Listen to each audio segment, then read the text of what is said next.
Hey friends, I'm Beck and thank you so much for clicking on today's video. I'm sharing with you the top 8 items that are getting us through this newborn stage at the moment. This is our third child and I'm sharing with you the secrets of a third time parent and what we are using. So if you like the sound of this video, please give it a big thumbs up. It really does support my channel. Don't forget to hit subscribe and tap the bell to get notified. Let's get into it.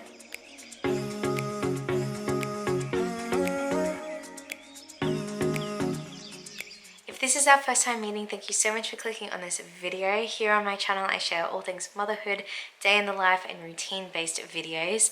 I am opening up about the secrets and tricks of the trade that we have learned by having 3 kids of our own. Currently, Amira is 4 years old, Zoe is 2 years old, and Finneas is 5 weeks turning 6 weeks tomorrow. Every child has been very different, and third time really has been a charm because Finneas is sleeping really well. He is getting into a semi-routine and we have found that these items have helped us get there. When it comes to getting Bub to sleep, I feel like there are about 5 items that I would class as essential. The first is if you're a breastfeeding mama, and it would probably work if you are also a bottle feeding mum, is to have a side sleeper. This is a cot that has one side down and it sits on the side of your bed, and that means when you are having to get up in the wee hours of the morning for all those feeds, that you are not having to physically get out of bed, trip and stumble and run into things. And I find by having the side sleeper, I'm more in tune with Finn. I'm able to get into a deeper sleep because I'm not worried about him and wondering because he's right there. I can hear him snoring and it's just very nice to be close to him, especially after him being on the inside for so long. I think he probably likes being close to me as well. So a side sleeper is a definite go-to. Within the side sleeper, there are a couple of things that I would really suggest you look into if you are looking at a sleep routine and wanting to help facilitate a good sleep environment. The first is white noise. We have used white noise for all of our bubs and it has been scientifically proven that it helps them to transition into the world because when bubbies are on the inside, they hear your breathing and your heart and all the gurgles of your tummy and internal organs, and for them, being on the inside was not a quiet place, and so having some sort of white noise in the room really does help them to feel a bit at home. The second thing that mimics the inside while they're on the outside is sleepwear. Now this is where it has differed for all of our kids.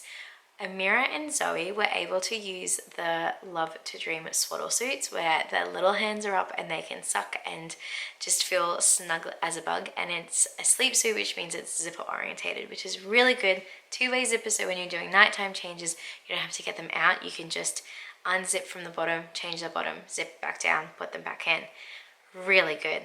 Our plan is to get Finn to that stage. However, at the moment, he is needing to be double swaddled. So if you haven't seen my video, you can watch it up here. I show you a bit of a day in the life, and in there you can see our current sleep routine, and he does get double swaddle, which is really frustrating. I am trying to transition him, so I'm using a sleeping cocoon bag at the moment. These were gifted to us and they have been a giant blessing. My current plan, rather than using 2 swaddles, is I swaddle 1 layer and then I place him into the cocoon bag and zip him up. Eventually, I would love to get rid of the first swaddle and just have the cocoon bag and then get him used to not being as pressurized.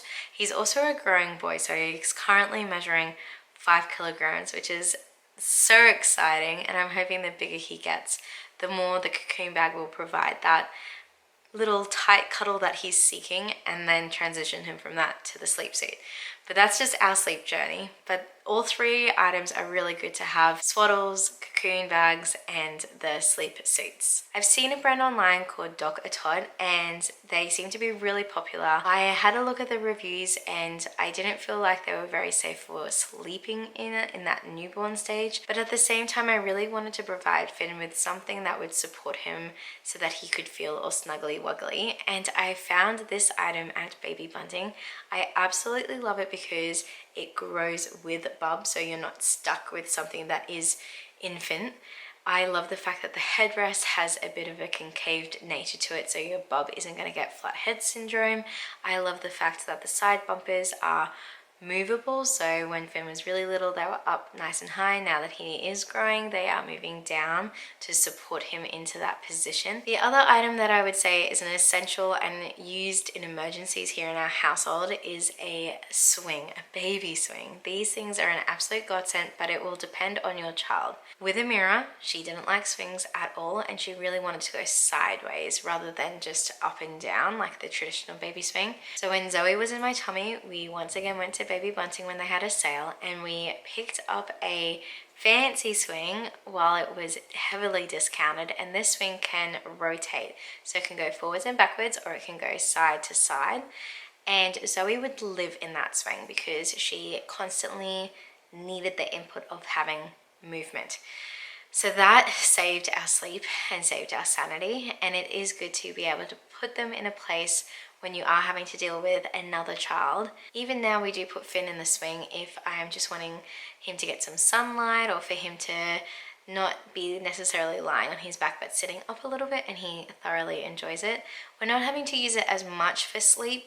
There have been a couple of occasions where in his growth spurts, now that I'm reflecting on it, he has been really fussy. He had been constantly feeding all night, constantly needing cuddles, and so once I had gotten to my threshold of knowing that he definitely had enough food in his tummy and he just needed a break and I needed a break, putting him in the swing and clipping him in so he has a seatbelt, I knew that he was safe and sound, and having the movement, he did actually not often have a sleep. So I definitely recommend, if you have the means of getting a swing, it is a great thing to have, even if you just want to be able to eat breakfast or cook dinner or meal prep or whatever, or to know that your bub is safe while you have other kids around. A swing is great, and it's also a great backup plan if you are needing an aid for sleep. Next two items that I'm going to talk about are about baby transportation, and I feel like this is just personal reflection from me and having 3 kids who are all very different. The first item is baby wearing. I currently have 3 carriers, and they're all for different stages and phases that help me out. This is the first time that I'm baby wearing using a ring sling, and I must say, as a mum who has multiple kids, sling wearing is amazing because it's already pre-fitted. So I just put it on, put Finn in, and off I go.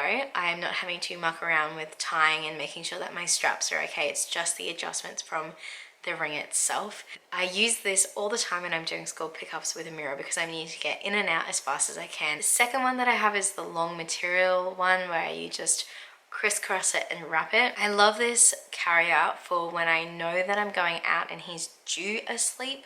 So if I'm going out to play group, or if I'm going to a school event where I'm watching Amira and it's right on sleep time, I will baby wear Finn in this carrier because it's really supportive on my back because it crisscrosses against my shoulders and it really pulls him up. It also really snuggles him in and just, I feel like, supports him a little bit better.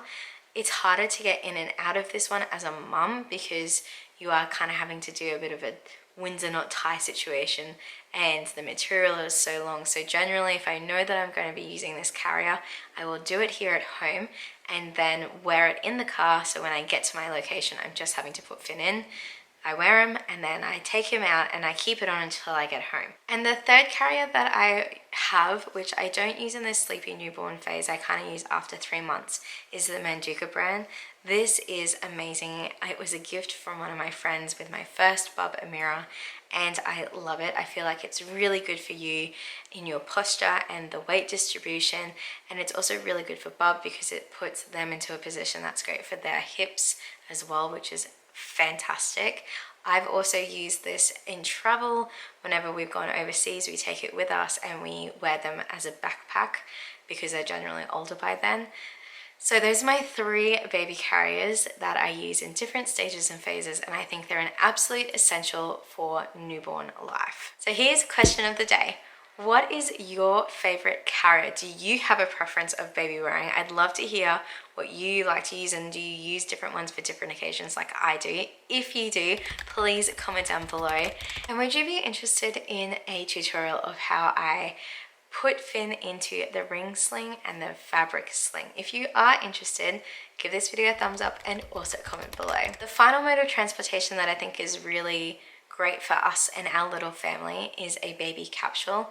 We love baby capsules because we feel like they are so tiny when they are first born that we really don't want to be moving them too much, and I have a massive phobia of tripping, and I just get so anxious that I don't want to hurt them or for them to get hurt by an accident. We purchased a baby capsule with Amira, so ours is currently 4 years old and still going strong. The great thing about a baby capsule is it clips into the car seat and they are able to fall asleep in the car. You can then unclip it and then move it into the pram. My kids are dodgy sleepers and I don't want to be waking them up in the middle of a cycle, so I really love the fact that I can move them without disturbing them and that they are 100% safe, and it makes our life so much easier. Obviously, we've had to purchase a pram that has the adaptation for the capsule to fit into. We actually upgraded our pram for Finneas, being our third child, and we're wanting to have another one. So we figured that midway mark is a great time to do it. And I'll be uploading my pram review of the make and model that we have on Thursday. So if you want to see what pram matches our capsule, then stay tuned to Thursday's video. My final baby must-have that I think is really essential in that newborn phase is setting up an area of your bedroom where you can change Bub and get them dressed. I think most parents are the same as us and they just put everything on the chest of drawers. So we just use a change mat that we put on top, and I think it's really helpful to have a cover on top of it because I have found from experience that Bubs do not like cold surfaces or cold anything, even wipes if they're cold. They always get that scare reflex happening. And so we have the change table set up. I have Finneas' clothes there in a little container. We've got his nappies, all the creams that he needs, baby wipes, and also hand sanitizer for me. So those are the 8 items that we have found as essentials to getting through that newborn stage by having our 3 kids. Like I said at the beginning, every child is different, and what works with one child might not work with the next. And so what I've shared has just given you options to try things. Always keep trying things until you find something that works for you and your baby. In our household, we have a phrase of don't work harder, just work smarter. So by having everything in our room means that we're not having to get up and down throughout the night. We're trying to make things as easy as we possibly can, because life is already so complicated having 3 kids.